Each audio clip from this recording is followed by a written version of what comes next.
Señoras y señores, muy buenas noches, bienvenidos y gracias por elegir no solo la televisión pública de Málaga, sino también este tiempo de televisión que dedicamos al conocimiento. Hoy quiero aportarle respuestas a preguntas como ¿qué pasaría si nos cayera un rayo mientras vamos en el coche?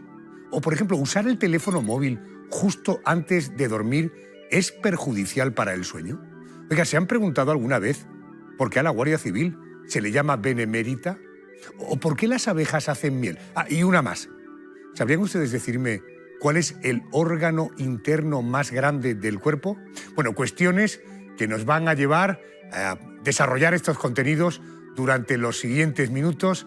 Por tanto, sean bienvenidos. El porqué de las cosas, octava entrega.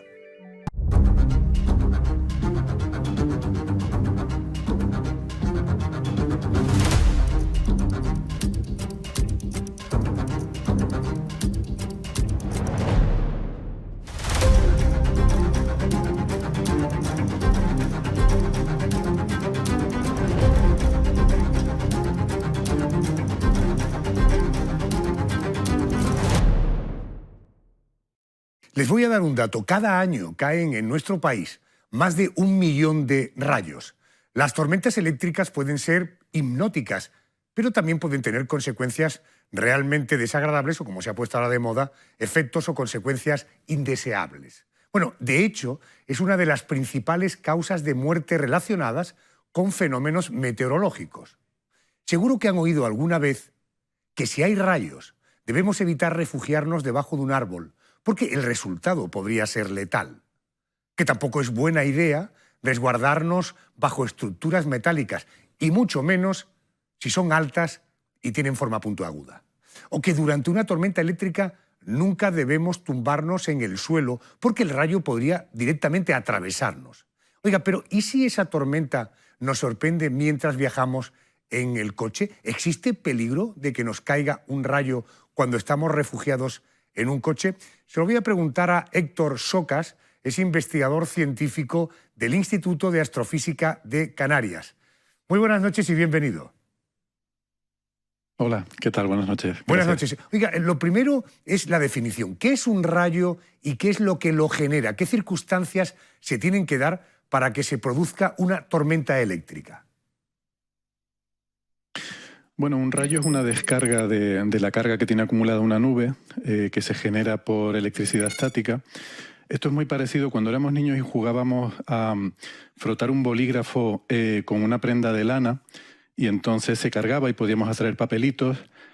Pues algo así pasa con las nubes y el rayo es la descarga de esa carga que ha ido acumulando.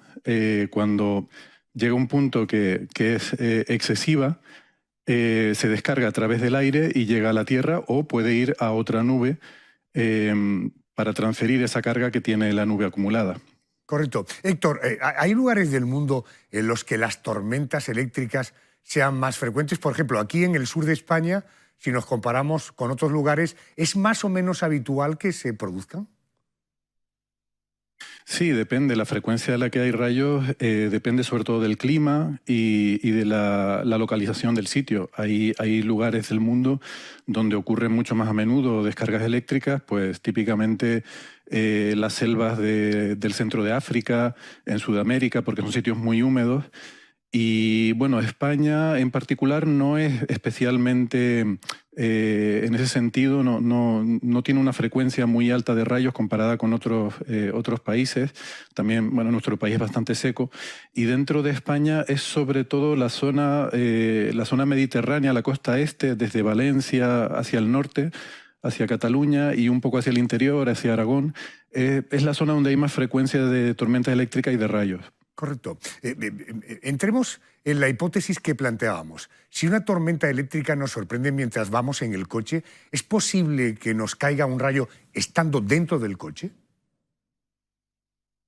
Sí, es posible. De hecho, con estas cosas de los rayos, al final lo que uno, en fin, cualquier cosa puede pasar y al final lo que se trata es de minimizar el riesgo en la medida de lo posible.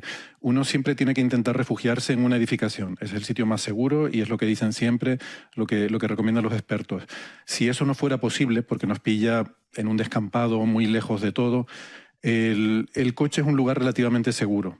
Y la razón es que el coche es metálico, bueno, siempre que no estemos hablando de un descapotable, obviamente, o un coche que tenga un techo de lona, porque la estructura metálica del coche, el chasis del coche que es metálico, forma, en física hay una cosa que se llama una jaula de Faraday. Es una especie de estructura metálica alrededor nuestro que cuando se produce una descarga eléctrica, toda la carga eléctrica se distribuye por esa superficie. Entonces se distribuiría alrededor nuestro por toda la parte metálica, conductora, y si nosotros estamos dentro, estamos relativamente seguros. Hay que decir que esto siempre hay un riesgo, es peligroso, pero estamos más seguros que si nos cae el rayo directamente, porque ese chasis del coche actúa como un escudo que nos protege. Eso sí, cosas a tener en cuenta, no estar tocando nada metálico del coche. Por ejemplo, la manecilla de la puerta es algo metálico, por ahí podría pasar esa carga y nos podría llegar a nosotros, ¿no? Toda la parte metálica que tenga el coche tenemos que evitarla porque bueno, corremos peligro de que nos llegue a afectar esa carga eléctrica. Por tanto, el coche nos establece como una especie de blindaje, campana de Faraday, dicen los expertos, y ojo, si estoy dentro del coche, tengo una especial protección, pero no tocar nada metálico. Esto es fundamental. Oiga, ¿hay más, Héctor, más probabilidad de que el rayo nos caiga si vamos en el coche en movimiento que si nos paramos?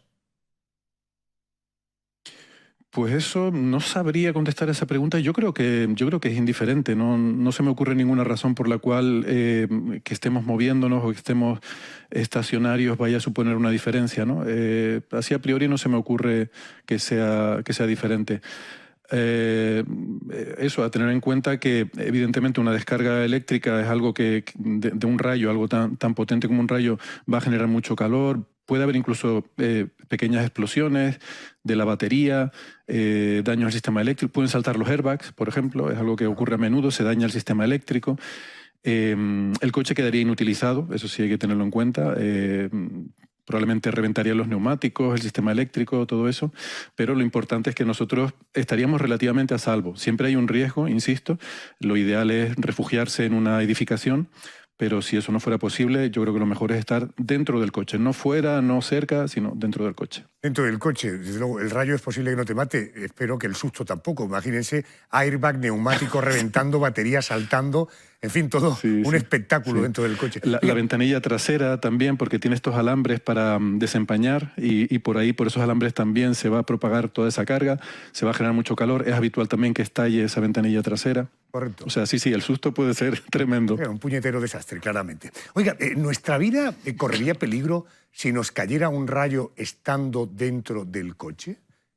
Hemos dicho que el coche nos blinda, pero realmente por la intensidad del rayo, por la circunstancia, bueno, no quiero decir que esté agarrado a la luneta o a alguna parte metálica, supóngase que estoy en el coche, la intensidad del rayo podría terminar generándonos un problema incluso de pérdida de vida. El riesgo siempre existe, pero sería mínimo estando dentro del coche. Estaríamos relativamente seguros. Nunca se puede decir seguro al 100% y, en fin, espero que nadie interprete estas palabras como que ahora pues vamos a dedicarnos al nuevo challenge viral, vamos a ir a buscar un rayo metido en el coche. Por favor, no, es muy peligroso. Pero si nos vemos desesperados en esa situación, quedarnos en el coche, que es el sitio más seguro. Mucho más seguro que, por ejemplo, los árboles. Lo decías al principio y me gustaría enfatizar eso. Es muy importante porque a veces tendemos a buscar la seguridad de cobijarnos bajo un árbol. Nos parece que como nos protege de la lluvia, pues a lo mejor nos va a proteger también de una tormenta eléctrica. No, es muy peligroso porque un árbol, en general, cosas elevadas, va a ser el punto más probable en el que el rayo encuentre su camino hacia la Tierra. Entonces va a ir al árbol. Y una vez que entra esa carga al árbol, lo normal es que se distribuya luego por el suelo en la zona circundante. Entonces, es conveniente evitar un descampado total, porque ahí seríamos nosotros el punto más alto al cual el rayo querría llegar. Es conveniente estar en un sitio donde haya árboles, otras cosas, pero no estar cerca del árbol, porque en las inmediaciones del árbol es peligroso. Correcto. Por tanto, si estoy en el campo, ni tumbado, ni de pie, ni al lado de un árbol, y si tengo el coche, probablemente el mejor refugio sea el propio automóvil, ¿no? Eso es, dentro del coche sin tocar nada metálico. Perfecto. Héctor, gracias por atenderme. Gracias y buenas noches. Un placer, buenas noches. Vean las imágenes. Podríamos haberle dado una vuelta de tuerca más al asunto. ¿Y si la tormenta eléctrica de la que hemos hablado nos sorprende en un coche volador? Fíjense. Te voy a enseñar un coche que vuela. Y no, no es este. Si eres fan de Regreso al Futuro, como yo, seguramente alguna vez habrás soñado con un coche que vuela. Einstein. Einstein, ¿dónde he estado? Pues hoy te voy a enseñar uno que te llevará a lo más alto. Eso sí, no vas a poder viajar en el tiempo con él. El X2 es un coche biplaza eléctrico que es capaz de despegar y aterrizar verticalmente sin problemas. Pesa 560 kilos y es capaz de volar a 130 kilómetros por hora durante 35 minutos. Este vehículo está fabricado en fibra de carbono y por supuesto no emite CO2 al ser totalmente eléctrico. El coche incluye todos los refinamientos habituales de un vehículo de alta gama, con un plus adicional muy interesante: un par de paracaídas que espero que nadie tenga que usar nunca, aunque ahí están por si hacen falta. Dejamos el mundo del futuro y vamos a situarnos en el presente, en el rabioso presente. La mayoría de ustedes seguro que ya ha cenado, ahora están sentados tranquilamente en el sofá mientras ven este programa en el que respondemos al porqué de las cosas y pronto casi todos nos iremos a la cama. Ahora les lanzo una pregunta.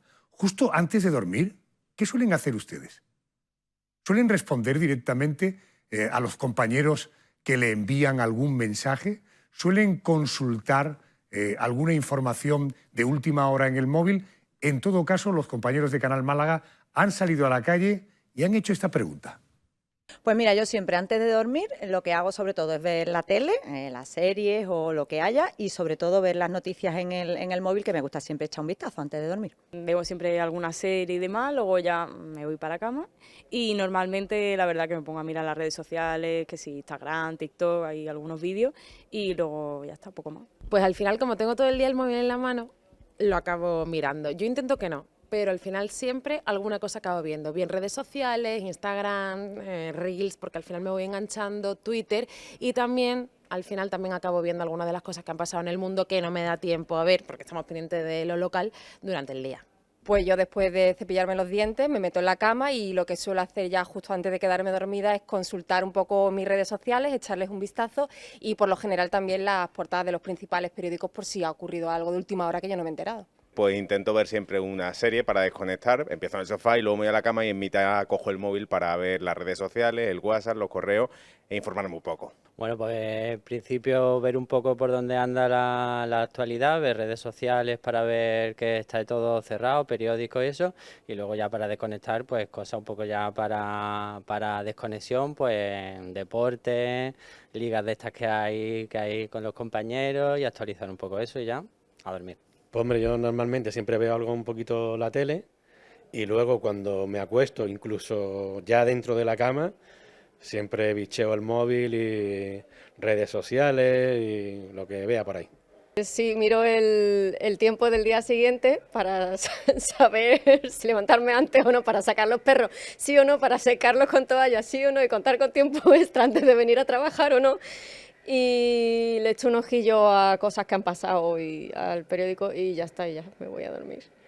Pues la verdad que no debería, pero miro el móvil, sobre todo las noticias, la alarma y poco más. Pues veo un ratito la tele, una serie, que me encanta ver un poquito de serie, pero justo antes de dormir siempre tiendo a coger el móvil, a ver las noticias de última hora, a ver redes sociales, a ponerme un poquito como al día antes de acostarme viendo el móvil un ratito. Pues antes de dormir, pues siempre cojo el móvil para revisar, por ejemplo, la alarma y siempre termina uno viendo alguna red social o algo que nos tiene un poco enganchados.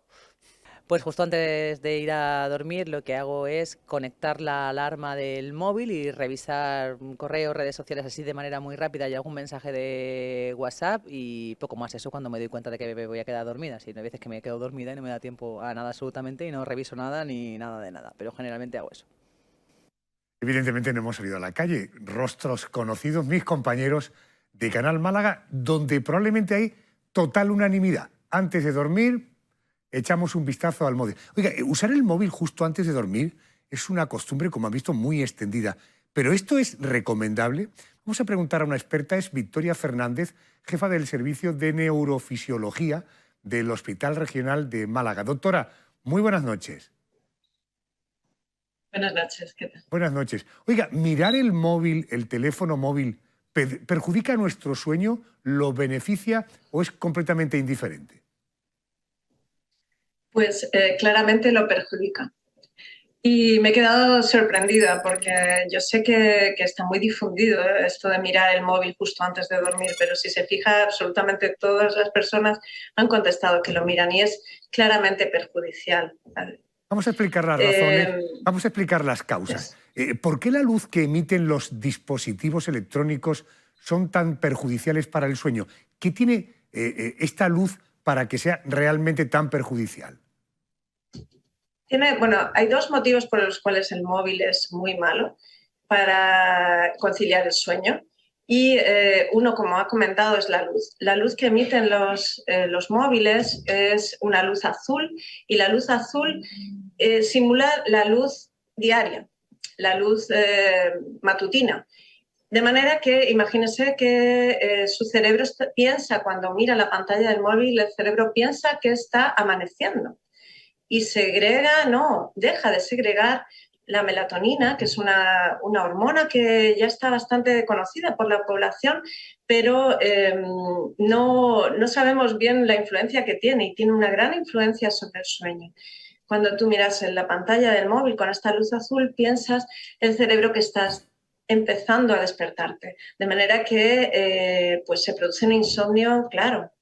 Perfecto, pues ahí tenemos. Cuando estamos a oscuras, segregamos una hormona, la melatonina, que es la que nos induce al sueño. Si tenemos una luz azul potente, el cerebro piensa que, y por tanto no hay oscuridad, que no debe segregar esa hormona. Oiga, los móviles, las tablets, tienen un modo de noche que emite una luz diferente. ¿Sirve de algo activar ese modo noche? Bueno, ayuda.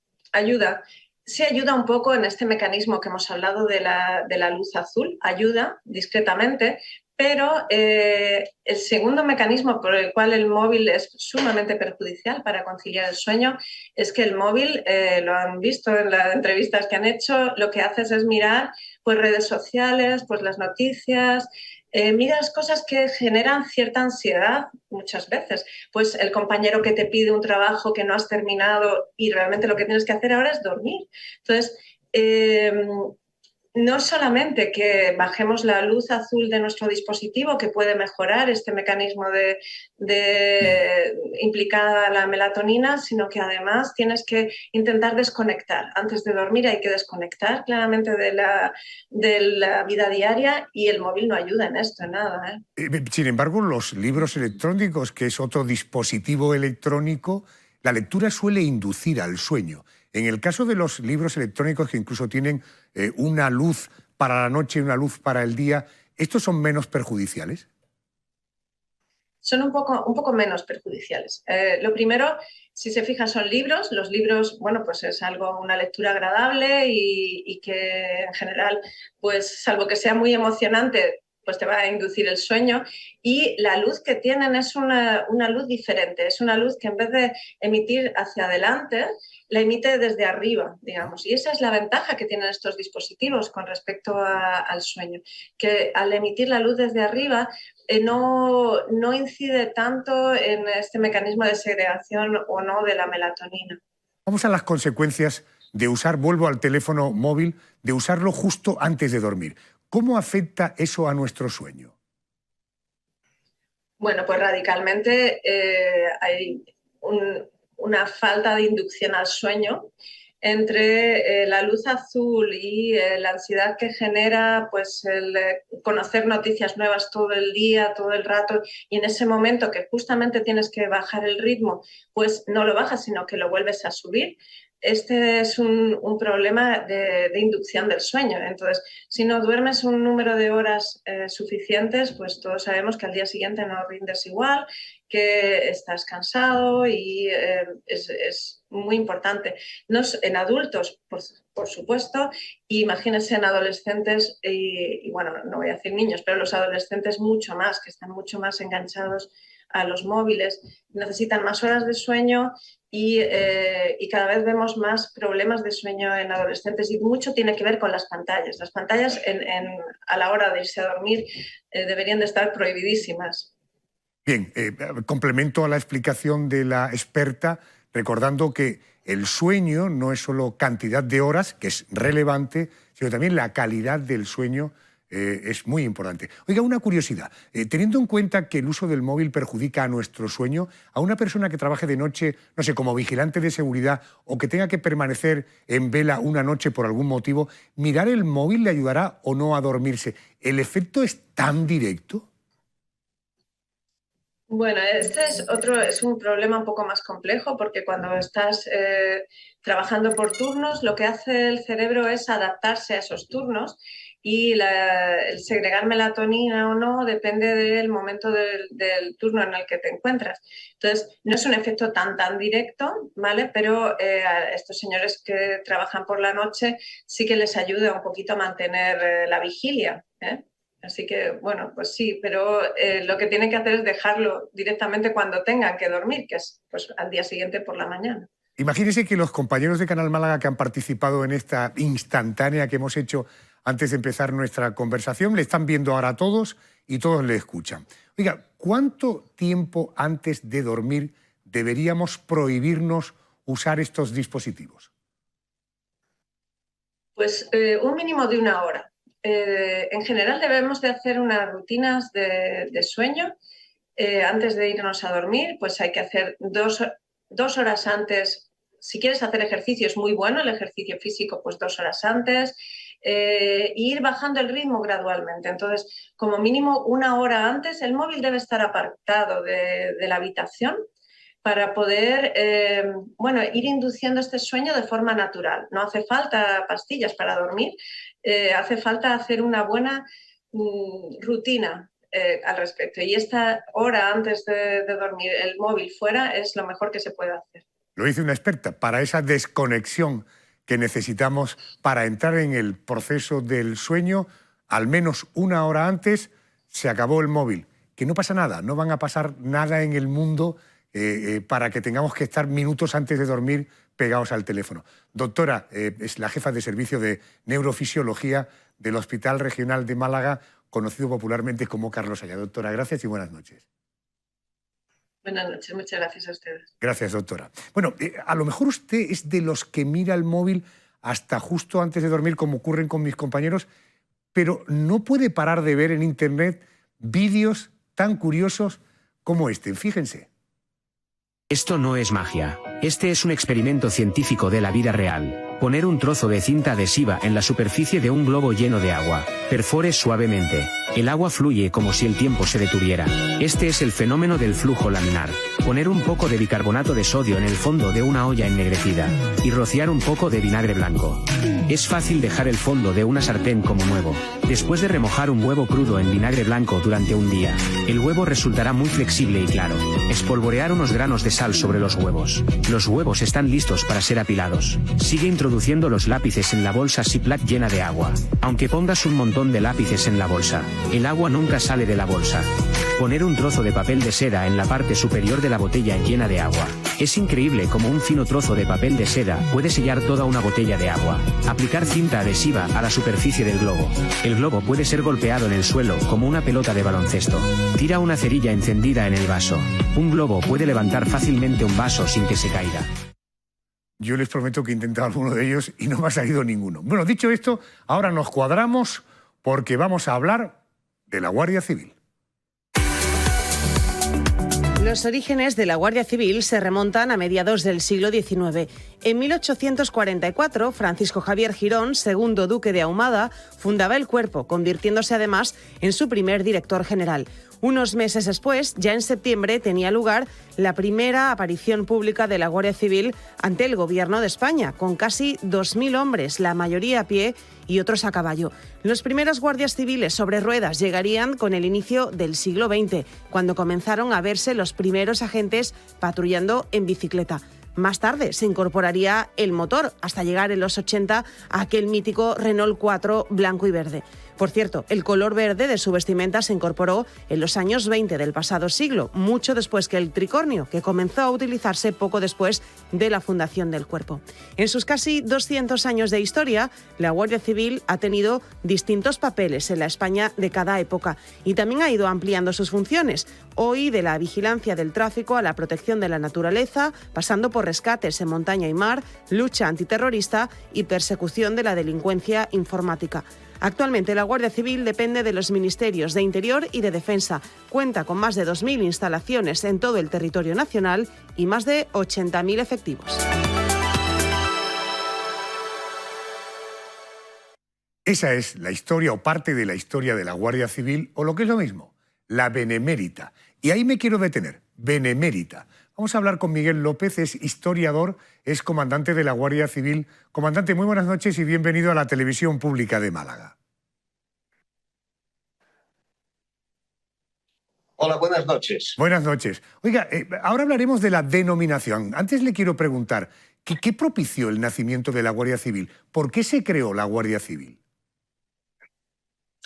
Se creó por dos razones fundamentalmente. Primero, por una necesidad imperiosa que tenía el Estado, la monarquía isabelina, la incipiente monarquía isabelina, de dotar de seguridad a los castigados campos y pueblos de España.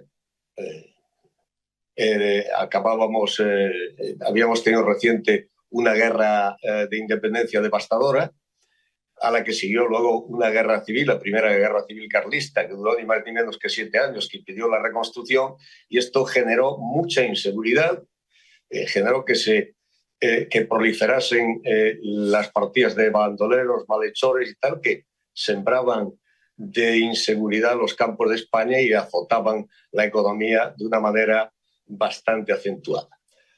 Luego hubo otro segundo factor, que era el convencimiento de la monarquía isabelita, del Estado liberal, de dotar al Estado de unas instituciones sobrias y duraderas, eficaces, al estilo de como se habían hecho en otros estados europeos como Francia e Inglaterra. Y esas fueron fundamentalmente las dos razones. Correcto, seguridad y sobriedad. Oiga, vamos al origen de nuestro encuentro de esta noche. ¿Cuál es el origen del término benemérita?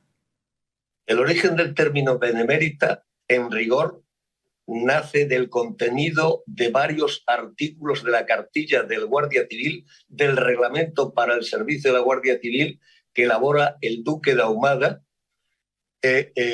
y que tiene un claro componente humanitario. Y eso se traduce en innumerables servicios de tipo humanitario que hace la Guardia Civil, lo cual lleva a que yo, por ejemplo, ya he encontrado en mis investigaciones referencias a la Guardia Civil con el nombre de benemérita en los diarios de sesiones de las Cortes, en sueltos de prensa, en la década de 1850, es decir, a muy pocos años de haberse creado la Guardia Civil, que recordamos fue en 1844. Luego, ya con el paso del tiempo, se alimenta esta denominación hasta alcanzar el título, pues llamémosle ya oficial, con la concesión de la Gran Cruz de la Beneficencia en 1929. Correcto. Preguntas concretas, si me permite, comandante, para respuestas muy concretas. Curiosidades. Por ejemplo, ¿por qué el uniforme es de color verde, ese color verde tan característico de la Guardia Civil? Pues por una mezcla de necesidad económica y también de darle una mayor pragmatismo. A lo largo del siglo XIX el uniforme de la Guardia Civil fue azul, concretamente hasta 1911. Lo que pasa que en aquellos momentos la crisis derivada del desastre del 98 hace que este tipo de uniforme que utilizaba la Guardia Civil, muy vistoso, fuese excesivamente costoso. No olvidemos que lo tenían que costear los propios agentes de su pecunia, ¿no? Entonces se opta por otro más sufrido, con otro material más barato, un tejido más barato, y entonces hacia 1911 se adopta un color gris verdoso que va derivando cada vez más hacia el verde, de manera que en 1943 adquiere la tonalidad actual. Es un verde oliva, un verde denominado Guardia Civil. En todo caso, para hacerlo más sufrido, porque aquel uniforme tan costoso además no era el apropiado sí para el medio urbano, pero no para el medio rural en el que se desenvolvía la Guardia Civil, que además la tonalidad verde combinaba mucho mejor con el paisaje. Ah, qué bueno, qué bueno. Una de las señas de identidad del cuerpo es, sin duda, el tricornio, el sombrero de 3 picos. Supongo que tiene un origen. ¿Y por qué lo usa la Benemérita? Bueno, el origen es francés, de la época napoleónica, utilizado por el ejército napoleónico y también por la gendarmería francesa que se crea en la época napoleónica. No olvidemos que el duque de Ahumada se inspiró, entre otros cuerpos de seguridad, como los Mossos de Escuadra, que él conocía muy bien por su función, por haber estado destinado en Cataluña como inspector del ejército, se inspiró sobre todo en la gendarmería francesa, que fue el referente que él utilizó. Y como le quería dar prestancia, le quería dar solemnidad y dotarla, revestir de autoridad a la Guardia Civil, eligió el sombrero francés, el tricornio, que fue derivando hacia el bicornio, de manera que en 1874 ya tenía una similitud muy parecida al de ahora, ¿no? Entiendo. Vengo apelando a su formación como historiador y desde luego también como comandante de la Guardia Civil, pero permíteme una pregunta que no sé si como Guardia Civil o como historiador me puede responder. Oiga, ¿por qué hoy en España siguen existiendo 2 cuerpos de seguridad del Estado como son la Guardia Civil y la Policía Nacional? Bueno, porque así se decidió en los pactos de la Moncloa del año 77, ¿no? De 1977. España tenía ya entonces un sistema dual, el actual Cuerpo Nacional de Policía y la Guardia Civil, y entonces en aquellos pactos entre los que se abordaron muchos temas, también el tema de la seguridad, de la estructura de seguridad, se decidió darle continuidad al que ya existía durante el régimen franquista, con algunas pequeñas modificaciones, ¿no? Por ejemplo, hubo en aquellos pactos por ejemplo, gente del Partido Comunista que defendió la disolución de la Guardia Civil. El Partido Socialista, por ejemplo, no llegó a tanto, pero sí planteó claramente su desmilitarización. Así fue ocurriendo hasta que el señor Barrionuevo parece ser que descubrió la Guardia Civil en el año 83, a los pocos meses de haber asumido el Ministerio del Interior. Aquel feliz descubrimiento del Partido Socialista nos llevó a un consenso general para la Ley de Fuerzas y Cuerpos de Seguridad 286, en donde se consolida este sistema policial dual al que se añaden también las policías autonómicas y las policías locales. Comandante, gracias por atenderme esta noche y por ayudarnos a conocer un poquito más a este cuerpo tan fundamental en nuestro país y al que todos valoramos de una manera, en fin, como merecen, que es a la Benemérita, a la Guardia Civil. Comandante, gracias y buenas noches. Ha sido un placer, como siempre. Buenas noches. Gracias, señor. La Guardia Civil, yo considero desde el punto de vista de la seguridad y de tantas y tantas cosas que son muy relevantes en nuestra vida. Enseguida le quiero hablar de un bicho que es fundamental para nuestras vidas. Le hablo de las abejas. Para ir entrando en materia, vean el siguiente vídeo que encontrar en las redes sociales. No pierdan detalle de las imágenes ni del texto explicativo. Es un asunto muy amoroso.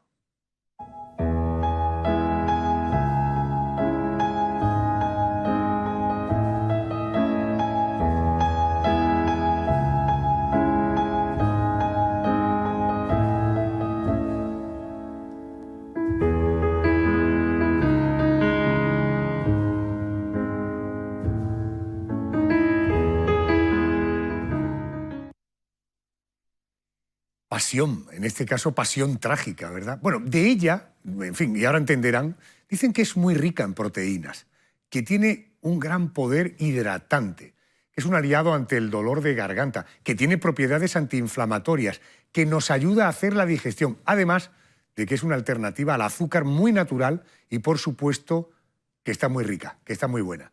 Les estoy hablando, ya lo han visto, de la miel. Y ahora les pongo sobre la mesa la siguiente cuestión. ¿Por qué las abejas fabrican miel? Déjenme que les voy a presentar a Jesús Manzano, es presidente de la ONG Ecocolmena, además de perito judicial en apicultura y profesor. Jesús, muy buenas noches, bienvenido a la Televisión Pública de Málaga. Buenas noches.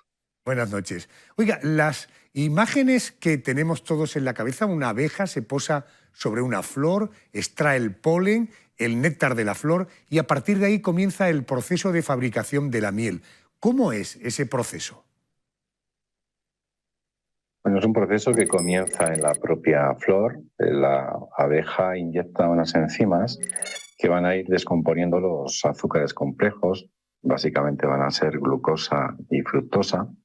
Y lo que va a hacer es que la abeja luego intercambia esta succión del néctar con otras abejas para realizar este proceso muchas veces, lo se llama trofalasis, y en este proceso lo que hacen es que pierde humedad. El néctar fermentaría, se estropearía, pues es como cualquier cosa que hacemos, ¿no? Un mosto pues acabaría estropeándose, incluso el vino se estropea, ¿no?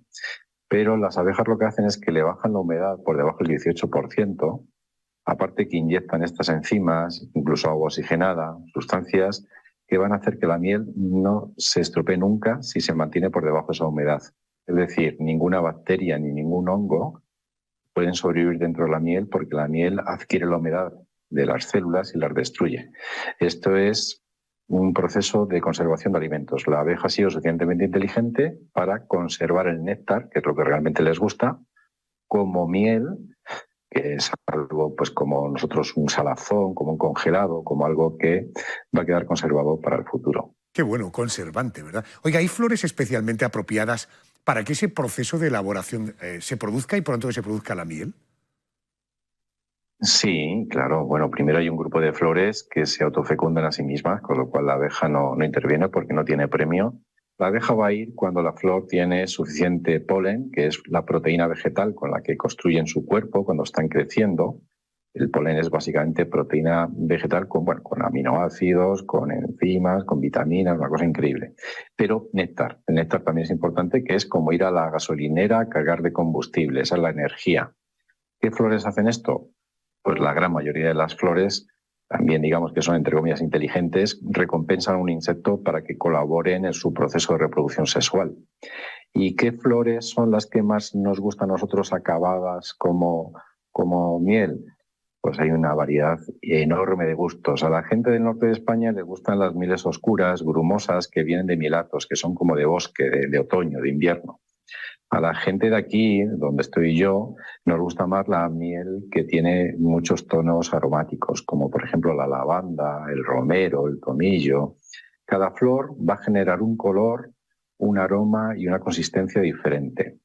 Y hay muchísimas. La abeja no va a preferir ninguna sobre todas porque necesita también una alimentación variada. Así que le gustan todas. Correcto. Disculpe la curiosidad. Dice, aquí donde estoy yo, exactamente dónde está usted. Yo estoy en la Alcarria, en la zona de Guadalajara, que es una zona muy sobria, muy seca, de inviernos fríos y de veranos muy calurosos, donde no hay bosques, no tenemos esta zona de ribera, de montaña que tenéis en Málaga. Aquí es todo como mucho más sobrio. Podemos decir que más pobre, pero tenemos mucho tomillo, mucha lavanda, mucho romero. Correcto. Aquí en nuestra zona incluso hay miel, miel de aguacate, porque el aguacate se da particularmente en la comarca de la Axarquía, ¿no? Oiga, ¿cuántas abejas tienen que trabajar y durante cuánto tiempo para que nosotros tengamos en la despensa de casa un tarro, no sé, de 1 kilo de miel? Pues muchas. Fijaros que las abejas se desarrollan en 21 días, desde que es huevo hasta que nacen, pero luego tienen que trabajar dentro de la colmena en una serie de labores hasta que están ya preparadas a ir a buscar alimento fuera. Se calcula más o menos que 2.600 abejas trabajando 10 horas de luz solar que hay en mayo, en junio, en la primavera, y durante 21 días, sin descanso alguno, hacen 1 kilo de miel. Es decir, una abeja haría una mini cuchara, una cuchara pequeña de esta de té, de café pequeñita, y 2.600 trabajando 21 días sin descanso harían 1 kilo. Correcto. Ahí no debe haber ni comités de empresa ni convenios colectivos. Oiga, ¿las abejas por qué hacen miel? ¿Qué utilidad tiene para ellas? Pues ellas hacen miel porque es un ser vivo muy extraño. Tienen una reina que no come por sí misma, no es capaz de sobrevivir por sí misma, como cualquier mujer, como cualquier mamífera, como cualquier reptil, como cualquier ave o como cualquier avispa. Sin embargo, las abejas de la miel tienen una reina que no sobrevive por sí misma porque no come, no es capaz de hacer nidos, no es capaz de poner los huevos en un lugar seguro y alimentarlo para que crezca. Y para que se desarrolle tiene que tener 10.000 obreras, mínimo. A veces pueden ser 6.000, depende de la subespecie. Quiere decirse que para que un huevo sea puesto por una reina y salga adelante hace falta 10.000 obreras más que alimentan a la reina, que construyen con cera las celdas, que son las cunas, que dan el calor, que dan el alimento y la protección para que nadie se las coma. Eso hace que, como este ser tiene que tener 10.000 trabajadoras diarias, tienen que tener un menú que las satisfaga cuando no hay comida. No basta con meterse debajo una hoja, una piedra y pasar el invierno aletargado. No. En este caso tienen que estar vivas, tienen que mantener 35 grados dentro de la colmena, siempre, aunque tengamos nosotros 1 grado bajo cero. Y para que estas obreras cumplan con todas sus funciones, tienen que tener un alimento guardado que no se estropee. Si se estropea, si se fermenta el alimento, pues entonces no serviría. Por eso han inventado la miel, para que haya suficiente comida cuando no la hay en el campo para tanta gente. Sé que no le voy a preguntar por qué a la abeja reina se le llama abeja reina, porque yo creo que ha quedado perfectamente claro. Una curiosidad más, las abejas, ¿cómo crean los paneles y por qué tienen esa forma tan particular y desde luego tan perfecta? Son arquitectas fabulosas. Yo creo que esto lo han hecho, como todas las especies, ¿no? Las que hacían mal las cosas ya no están en los libros, no las vemos, no las observamos. Son las especies que se extinguieron, entonces los errores en la naturaleza no se reconocen ya porque no existen. Estas, ¿qué es lo que hacen? Pues han descubierto que la figura hexagonal tiene menor perímetro que los cuadrados o que los círculos. Entonces, si juntamos 5.000 celdillas para almacenar la miel en un panal por una cara y otros 5.000 por otro lado, tienen menos esfuerzo, menos trabajo y menos materia prima, que echarle menos ladrillo, menos cemento, si lo hacemos con figuras hexagonales y además por las dos caras. Si lo hicieran por una cara como el resto de los insectos parecidos, en un panal de miel típico cogería 1 kilo de miel. Pero como lo hacen a las dos caras y descompasando los hexágonos, cogen 6 kilos. Son tremendas arquitectas. Qué bueno. Le percibo como un auténtico apasionado del mundo de las abejas, aunque reconozcan una cosa, es decir, el acto de copulación es trágico para los machos, ¿eh? Cualquier persona que tenga la oportunidad de pasar un rato con un apicultor, una actividad como, por ejemplo, apicultor por un día de ecocolmena, te va a enganchar. Te pica la abeja, pero te pica para toda la vida la pasión, las ganas de cuidarla cuando resulta que es un animal que no mueve el rabo cuando te acercas, ni pone caritas, ni se pone feliz, todo al contrario. Es más feliz si no vas, ¿no? Al final estamos molestando. Pero en nosotros genera una empatía increíble, ¿no? Nos engancha. Es un ser muy especial. Fíjate que es un insecto que tampoco tiene una cara, ¿no? Así que se haya moldeado para gustar al ser humano. Correcto. Un ser muy especial, un insecto imprescindible para los humanos. Jesús Manzano, presidente de la ONG Ecocolmena, gracias por atenderme esta noche. Muy amable, gracias. Muchas gracias a vosotros. Que paséis buena noche. Gracias. Me dicen que ya ha llegado. Yo estoy en la 5ª planta de este precioso Palacio de Ferias de la ciudad de Málaga. Es donde se alberga Canal Málaga. Me dicen que en el auditorio ya tenemos imágenes. Ya el doctor César Ramírez le tenemos por ahí y creo que además me está escuchando. Por tanto, inmediatamente vamos a hablar con el prestigioso doctor Ramírez sobre un asunto que seguro le va a interesar. Paremos para publicidad. Enseguida volvemos.